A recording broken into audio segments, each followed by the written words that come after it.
சூரா அல் மும்தஹீனா. அளவற்ற அருளாளனும் நிகரற்ற அன்புடையோனுமாகிய அல்லாஹுவின் திருப்பெயரால் துவங்குகின்றேன்.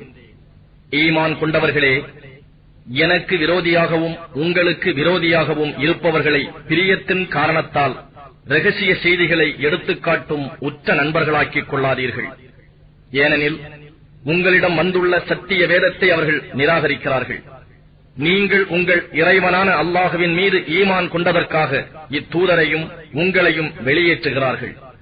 என் பாதையில் போரிடுவதற்காகவும் என் பொருத்தத்தை நாடியும் நீங்கள் புறப்பட்டிருப்பீர்களே, அப்போது நீங்கள் பிரியத்தால் அவர்களிடத்தில் இரகசியத்தை வெளிப்படுத்தி விடுகிறீர்கள். ஆனால் நீங்கள் மறைத்து வைப்பதையும் நீங்கள் வெளிப்படுத்துவதையும் நான் நன்கு அறிந்தவன்.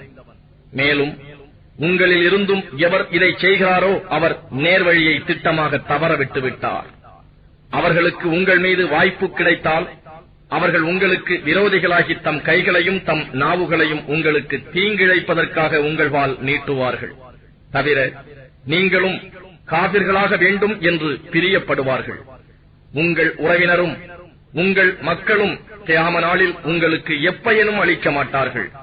அந்நாளில் அல்லாஹ் உங்களிடையே தீர்ப்பளிப்பான். அன்றியும் நீங்கள் செய்பவற்றை அல்லாஹ் உற்று நோக்கியவனாகவே இருக்கின்றான். இப்ராஹீமிடமும் அவரோடு இருந்தவர்களிடமும் நிச்சயமாக உங்களுக்கு ஓர் அழகிய முன்மாதிரி இருக்கிறது. தம் சமூகத்தாரிடம் அவர் கூறியபோது, உங்களை விட்டும் இன்னும் அல்லாஹ்வை அன்றி நீங்கள் வணங்குகிறவற்றை விட்டும் நாங்கள் நிச்சயமாக நீங்கிக் கொண்டோம். உங்களையும் நாங்கள் நிராகரித்து விட்டோம். அன்றியும் ஏகனான அல்லாஹ் ஒருவன் மீதே நீங்கள் நம்பிக்கை கொள்ளும் வரை நமக்கும் உங்களுக்கும் இடையில் பகைமையும் வெறுப்பும் நிரந்தரமாக ஏற்பட்டு விட்டன என்றார். ஆனால் இப்ராஹீம் தம் தந்தையை நோக்கி, அல்லாஹ்விடத்தில் உங்களுக்காக அவனுடைய வேதனையிலிருந்து எதையும் தடுக்க எனக்கு சக்தி கிடையாது. ஆயினும் உங்களுக்காக நான் அவனிடத்தில் நிச்சயமாக மன்னிப்பு தேடுவேன் என கூறியதை தவிர மற்ற எல்லாவற்றிலும் முன்மாதிரி இருக்கிறது. அன்றியும் அவர் கூறினார், எங்கள் ரப்பே, உன்னையே முற்றிலும் சார்ந்திருக்கின்றோம். எதற்கும் நாங்கள் உன்னையே நோக்குகிறோம். மேலும் உன்னிடமே எங்கள் மீளுதலும் இருக்கிறது. எங்கள் ரப்பே, காபிர்களுக்கு எங்களை சோதனை பொருள் ஆக ஆக்கிவிடாதே. எங்கள் ரப்பே, எங்களுக்கு மன்னிப்பும் அருள்வாயாக. நிச்சயமாக நீ யாவரையும் மிகைத்தவன், ஞானம் மிக்கவன் என்றும் வேண்டினார்.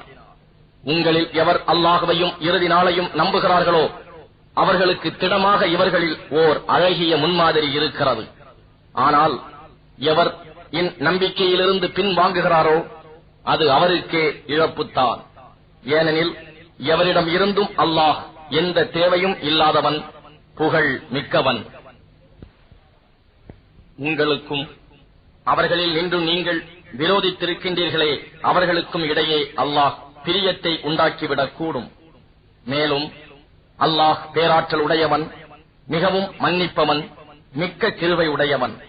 மார்க்க விஷயத்தில் உங்களிடம் போரிடாமலும் உங்கள் இல்லங்களில் இருந்து உங்களை வெளியேற்றாமலும் இருந்தார்களே, அவர்களுக்கு நீங்கள் நன்மை செய்வதையும் அவர்களுக்கு நீங்கள் நீதி செய்வதையும் அல்லாஹ் விலக்கவில்லை. நிச்சயமாக அல்லாஹ் நீதி செய்பவர்களை நேசிக்கின்றான். நிச்சயமாக அல்லாஹ் உங்களை விலக்குவதெல்லாம் உங்களிடம் போர் செய்து உங்களை உங்கள் இல்லங்களை விட்டும் வெளியேற்றி நீங்கள் வெளியேற்றப்படுவதற்கு உதவியும் செய்தார்களே, அத்தகையவர்களை நீங்கள் நேசர்களாக ஆக்கிக் கொள்வதைத்தான்.